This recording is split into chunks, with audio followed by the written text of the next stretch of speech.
Ang natitirang mga Time Patrol soldiers ay lubos na nagpanik habang napagtanto nilang ang kanilang cloaking technology ay ganap ng nakompromiso. Isang sundalo ang sumigaw sa hindi makapaniwala, balisang nagtataka kung paanong nakikita ng kanilang target ang kanilang advanced stealth mode.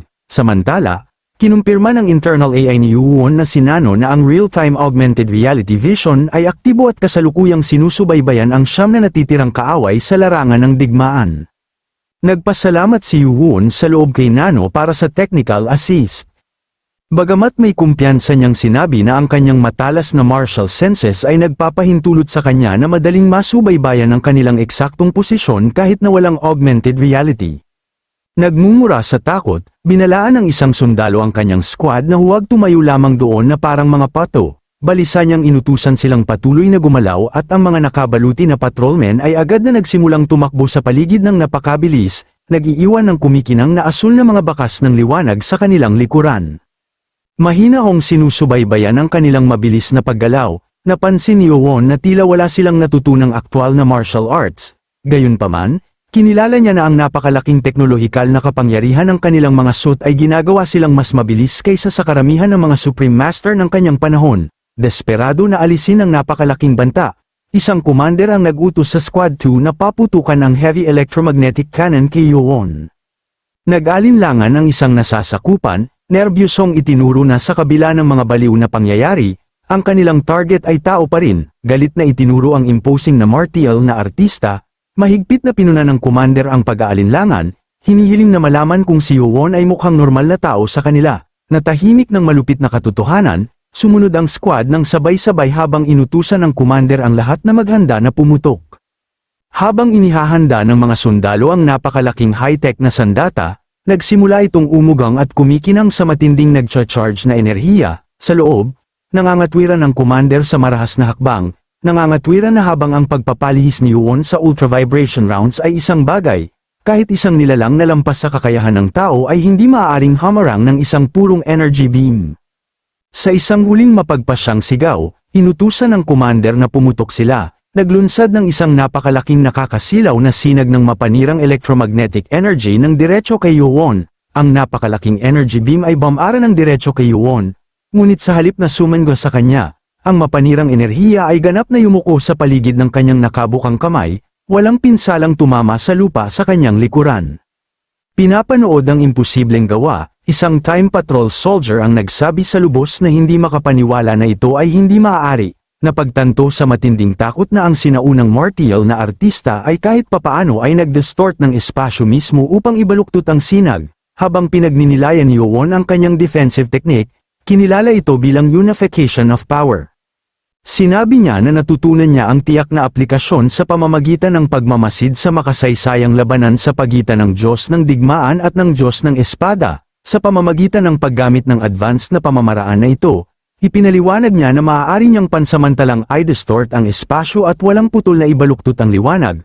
Tumingin sa kanyang kumikinang na kamay, walang pakialam na sinabi ni Yuwon na ito ang eksaktong dahilan kung bakit mahalaga ang karanasan sa labanan. Nanginginig ng husto sa puro takot, ang isa sa mga sundalo ay tuluyang nawala ng lakas ng loob, sumisigaw na mamatay si Yuwon. Ang nagpanik na patrolman ay sumire sa pormasayon at balisang nagpaputok gamit ang kanyang sandata. Walang kahirap-hirap na pinigilan ni Yuwon ang barrage ng mga proyektil sa gitna ng hangin gamit ang isang walang pakialam na kilos. Napansin na ang balisang sundalo ay hindi na gumagamit ng mapanganib na ultra-vibration rounds. Tinanong kung ang ganap na takot ay tuluyang nagpalabo sa paghuhusga ng bumaril, ipinukol ni Yuwon ang kanyang kamay. Agad na ipinadala ang nakasabit na mga bala pabalik upang palm unit sa sumisigaw na patrolman at patayin siya. Biglang, isang critical na system alert ang kumislap sa mga HUD na nag-anunsyo na ang space-time canceller ay na-deactivate na. Sa pagbagsak ng canceller, ang pagpanik ay ganap na pumalit sa natitirang mga miyembro ng squad na sumigaw na ang kanilang target ay hindi tao habang sila ay tumakas. Isang nakakloak na sundalo ang desperadong tumakbo palayo sa massacre ngunit marahas na sumalpok sa isang hindi nakikitang hadlang na humaharang sa kanyang pagtakas. Desperadong kumakatok sa hindi madaanan na pader. Nagpumilit siyang maunawaan kung bakit hindi ito bababa. Habang pinagmamasdan ang magulong pag-urong, biglang nagulat si Yuwon nang ang isa sa mga tumatakas na target ay tuluyang nawala sa kanyang pandama. Napansin niya nang may pagtataka na ang sundalo ay hindi lamang nagtago ng kanyang sarili gamit ang stealth kundi ang kanyang mismong pag-iral ay tila tuluyang naglaho. Sa malapit, ang isa pang takot na patrolman ay naglabas ng isang emergency device at ipinahayag na siya ay lalabas upang makatakas. Gayunpaman, ang kanyang pag-urong ay brutal na naputol habang ang isang matalim na pulang energy beam ay biglang tumusok sa kanyang device at visor mula sa malayo. Humingle ang sundalo sa pagkabigla. Ang kanyang namamatay na mata ay lumaki sa likod ng kanyang visor habang siya ay mortal na nasaksak. Isang nakakloak na time patrol soldier ang sumigaw sa pagtanggi. Nang ma-activate ang kanyang remote-like emergency device, isang malakas na vacuum ang biglang nalikha sa paligid niya. Ang nagpanik na patrolman ay napagtanto na siya ay sinisipsip sa rumaragasang hangin at desperadong nakiusap na may sumagip sa kanya. Kinaladkad ng walang magawa sa hangin, ang sundalo ay sumigaw sa puro takot bago marahas na kinansumo ng isang umiikot na vortex ng enerhiya na dumurog sa kanya hanggang sa wala na. Nakatayo sa gitna ng crackling aftermath, pinagmasdan ni Yuon ang kakaibang phenomenon, pinapanood ang futuristic na device na nagmalfunction, nagtanong siya sa isip kung anong uri ng sandata ang posibleng mag-distort ng espasyo upang sipsipin ang isang tao, laminggaling sa duguan na larangan ng digmaan. Ang nag-iisang nakaligtas na sundalo ay isinumpa ang kanyang sitwasyon, nagtataka kung siya na lamang ang natitira at nagpanik kung ano ang susunod na gagawin.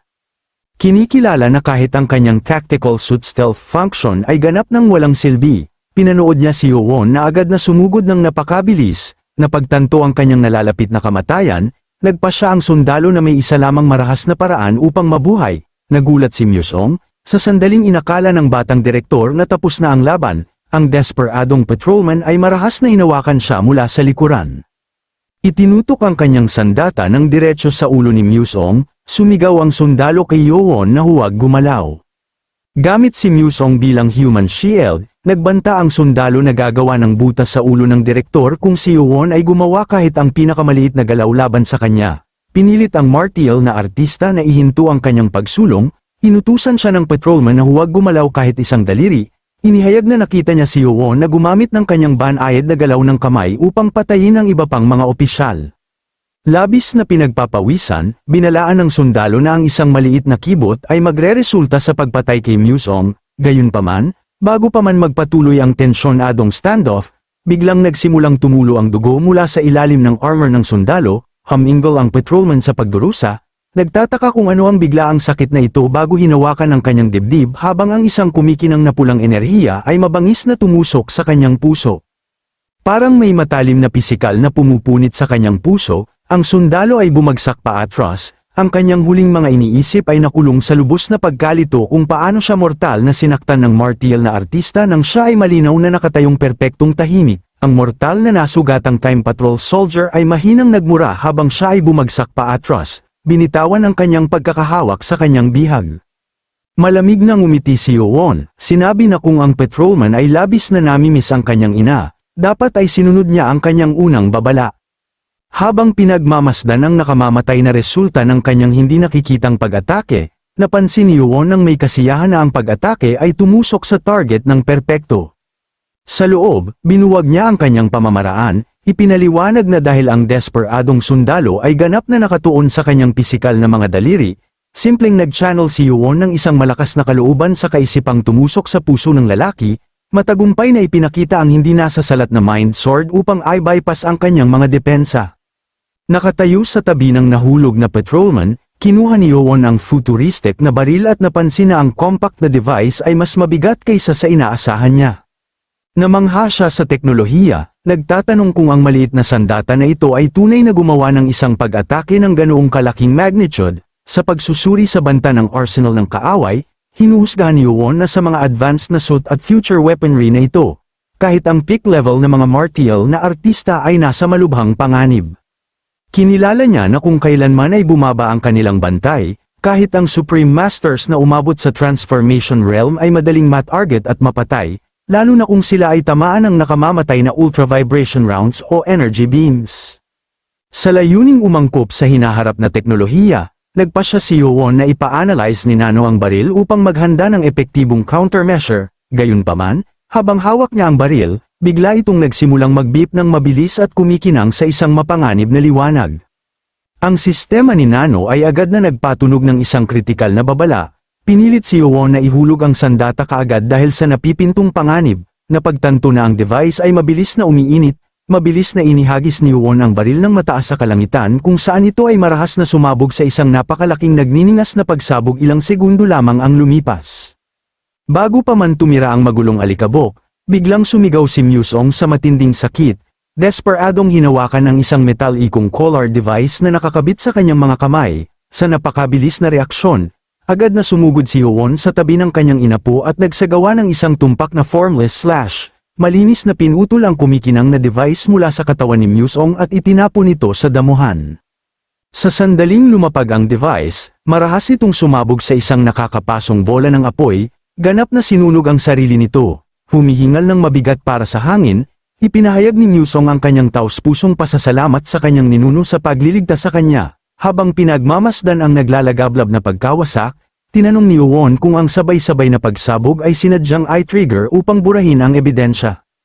Kinumpirma ni Musong ang hinala, ipinaliwanag na ayon sa mga regulasyon ng Time Patrol, kung ang isang misyon ay nabigo o nagkamali sa panahon ng time travel, ang lahat ng kanilang advanced na kagamitan at maging ang kanilang mga katawan ay nakaprogram na automatikong masunog upang protektahan ang mga lihim ng timeline. Lumuhad malapit sa naglalagablab na pagkawasak, tinitigan ni Musong si Yuon nang may lubos na pagkamangha, nauutal na ang kanyang ninuno ay tunay na hindi kapanipaniwala.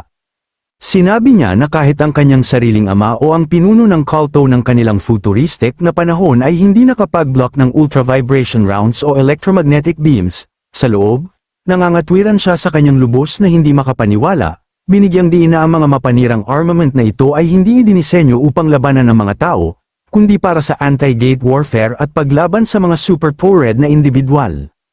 Gayunpaman, sa kabila ng napakalaking teknolohikal na agwat, ganap na nasupil ni Yuon ang isang squad na armado ng mga eksaktong sandata na iyon sa point-blank range. Higit pa rito, napagtanto ni Musong na, malamang na isinasaalang-alang ang kanyang naunang babala tungkol sa Time Patrol sensors, halos hindi ginamit ni Yuon ang mga nanomachine functions, halos ganap na umaasa sa kanyang sariling purong martial prowess.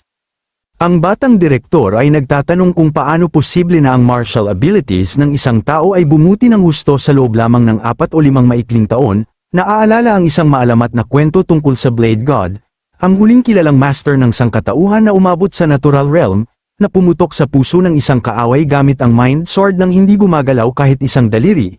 Isang nakakagulat na katotohanan ang tumama kay Musong. Napagtanto niya nang may pagkamangha na ang kanyang ninuno ay dapat na matagumpay na nakarating sa elusive natural realm din. Inilipat ang kanyang tono pabalik sa malupit na katotohanan ng kanilang sitwasyon. Binalaan ni Musong na tulad ng nasaksihan ni Yuon, ang Time Patrol ay walang awang pipigilan ang anumang hindi autorisadong pagtatangka na baguhin ang kasaysayan. Sa pagproseso ng impormasyon, tinanong ni Yuon kung ito ay nangangahulugan na sa hinaharap ang mga martial na artista ay patuloy na kailangang mag-alala tungkol sa mga autoridad.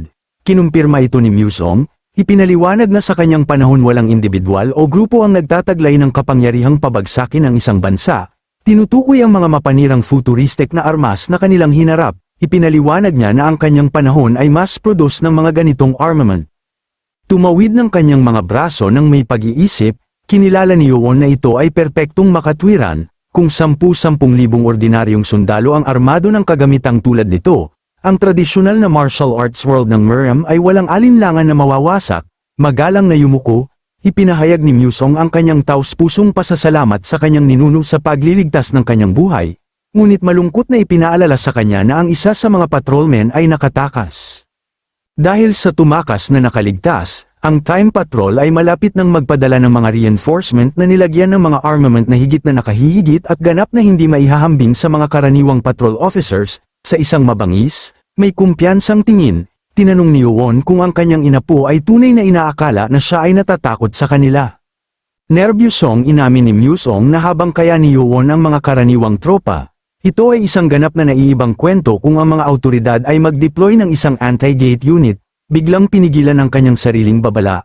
Awkward na pinagalitan ni Musong ang kanyang sarili sa pagmamadali. Bulong niya na dahil ang kanyang ninuno ay isang taong nakatali sa tiyak na panahon, hindi naman siya kailangang maghanda para sa isang bagay na labis. Habang nagsisimulang tumayo si Musong mula sa damuhan, Tiningnan siya ni Yuon nang may pagkalito na tinatanong kung ano ang eksaktong sinusubukan niyang sabihin. Ngumiti ng mahina sa harap ng napipintong panganib, pinayuhan ni Musong ang kanyang ninuno na ang pinakaunang bagay na dapat niyang gawin ay umalis sa lugar sa sandaling siya ay umalis. Hawak ang kanyang kumikinang na time travel device, ipinaliwanag ng batang direktor na habang ang time patrol ay maaaring magsagawa ng sweep sa agarang paligid, hindi sila mag-aaksaya ng mga mapagkukunan sa pagsasagawa ng malaking scale na paghahanap. Ina-activate ang bughaw na device, may kumpiyansa na sinabi ni Musong na hindi sila masyadong maghahanap dahil sa huli siya ang kanilang pangunahing target.